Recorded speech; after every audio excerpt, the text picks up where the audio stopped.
আচ্ছা, আজকে এই সন্ধ্যাবেলা টিফিনে কি বানাবো আর কি খেতে দেবো এক রোজের চিন্তা। তো ভেবে পাচ্ছিলাম না কি বানাই, কি বানালে একটু তাড়াতাড়ি হবে। হঠাৎ মাথায় এলো ফ্রিজে আমার সেদ্ধ আলু আছে, 4 পিস পাউরুটিও আছে। দেখা যাক এইটা দিয়ে একটা টিফিন রেসিপি বানিয়ে ফেলি। তাহলে আপনারা দেখুন কিভাবে বানাই। এখানে আমি 2টো আলু ভালো করে সেদ্ধ করে ভালো করে মেখে নিয়েছি।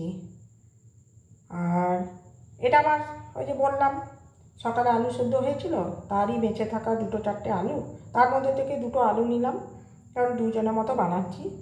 আর এখানে এই আলুতে আমি দেব এই যে পরিমাণ মতো নুন। এটা যে যেমন খাবেন সেই অনুযায়ী দেবেন। আর দিচ্ছি অল্প গোলমরিচ গুঁড়ো,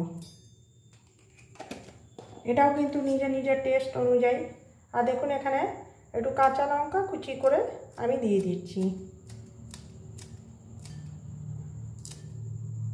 2টো কাঁচা লঙ্কা এখানে কিন্তু আমি কুচি করে দিলাম।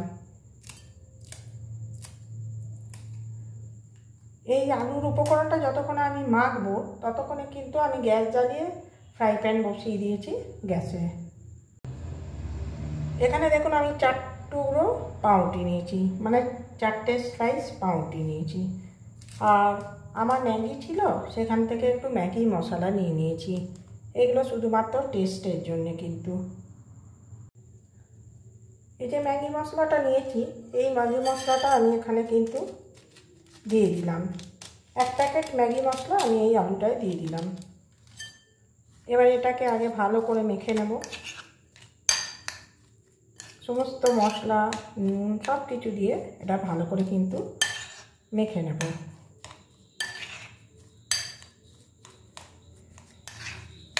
এইভাবে ভালো করে মেখে নেব। আচ্ছা দেখুন, এই যে পাউরুটির স্লাইসগুলো আছে, এইগুলো কিন্তু আমি চাকি বেলনে একটু বেলে নিয়ে পাতলা করে কিছু করছি না, আমি হাতে করে জাস্ট একটু এমনি করে চাপ দিয়ে চিপে দিচ্ছি। এরকম করে চাপ দিয়ে একটু প্রত্যেকটা স্লাইস এইভাবে আমি চেপে চেপে দিচ্ছি।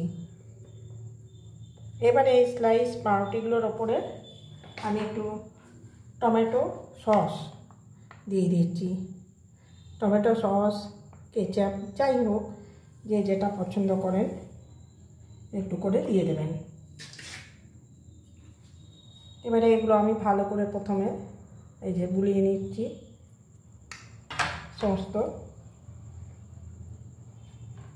দেখুন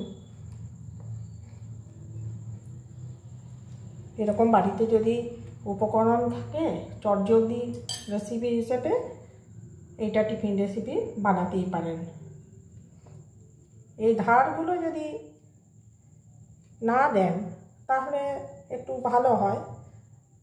আমি খুব কম সময়ের মধ্যে খুব তাড়াতাড়িতে বানাচ্ছি, সেই জন্য আমি এইভাবেই কিন্তু দেখিয়ে দিচ্ছি।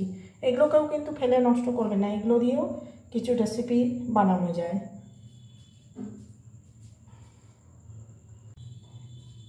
এবারে যে আলুর এই যে মাখাটা বানিয়েছিলাম, আমি সেই আলুর মাখাটার থেকে হাত পরিষ্কার করে ধুয়ে নিয়েছি। আমি হাত দিয়ে এই আলু মাখাটা এরকম করে একটু রোল করে নিচ্ছি, এই যে, তাহলে দিতে সুবিধা হবে। এরকম রোল করে দেখুন এরকম দিয়ে দিলাম, দিয়ে এটাকে এরকম করে চিপে দেব। এরকম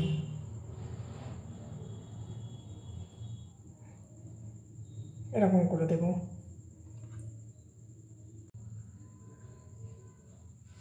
এইগুলো আমি পরিষ্কার করে হাত ধুয়ে নিয়েছি। দেখুন এইভাবে প্রথমে আলুগুলোকে এরকম রোল করে নিচ্ছি।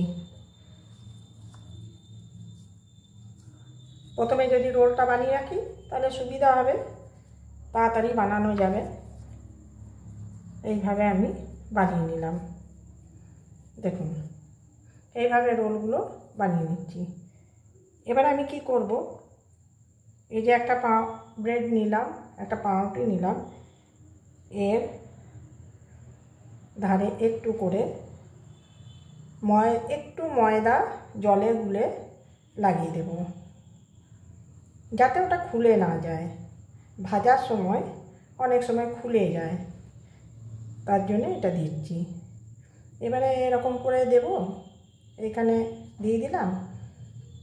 যদি বাচ্চাদের করেন বা বড়রাও পছন্দ করে ভেতরে একটু চিজ দিয়ে, তারপরে এরকম করে মুখটা চিপে দেব, এরকম করে।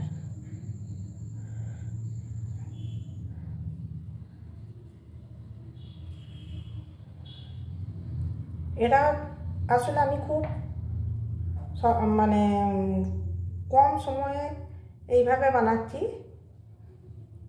তা না তো এটাকে প্রত্যেকটা পাউরুটির ধার কেটে এটাকে একটু বেলে নিয়ে, আর না বেললেও হবে, আর ময়দার গোলা চারদিকে লাগিয়ে তারপরে এই পুরটা ভরে কিন্তু আর করবেন।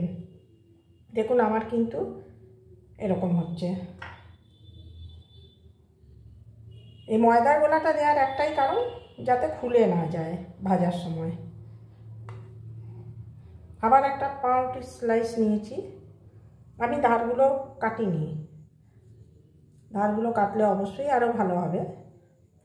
এই যে এরকম করে দিয়ে দিলাম, দেখুন এরকম করে দিয়ে দিলাম। এবার ময়দার গোলাটা চারদিকে লাগিয়ে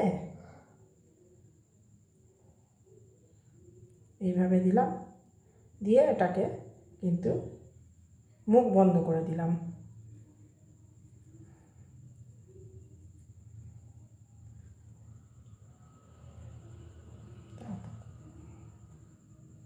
এবার আমি এগুলো কিন্তু ভাজবো। এখানে গ্যাস জ্বালিয়ে আমি ফ্রাই প্যান গরম করতে দিয়েছিলাম, আর তাতে দেখুন রিফাইন্ড অয়েল দিয়েছি। আমি কিন্তু এই ব্রেড রোলটা খুব ডুবো তেলে ভাজবো না, মানে ডিপ ফ্রাই করবো না। এই যে দেখুন এই পরিমাণ তেল দিয়েছি। এবার আমি এক এক করে এই রোলগুলো ছেড়ে দেবো।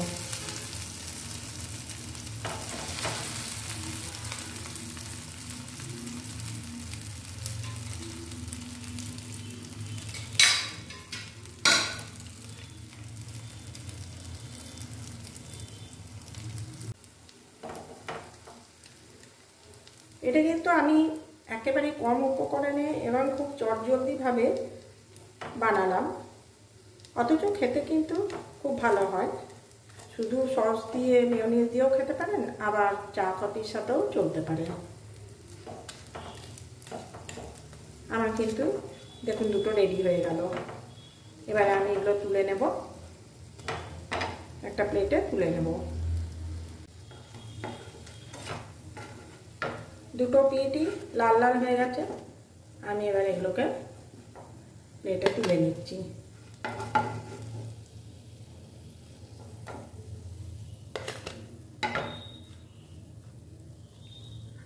দেখুন আজকের এই ব্রেড রোল আমার রেডি। আজকের এই ব্রেড রোলের রেসিপি আমার তৈরি হয়ে গেছে। দেখুন আমি সস দিয়ে সার্ভ করে দিয়েছি।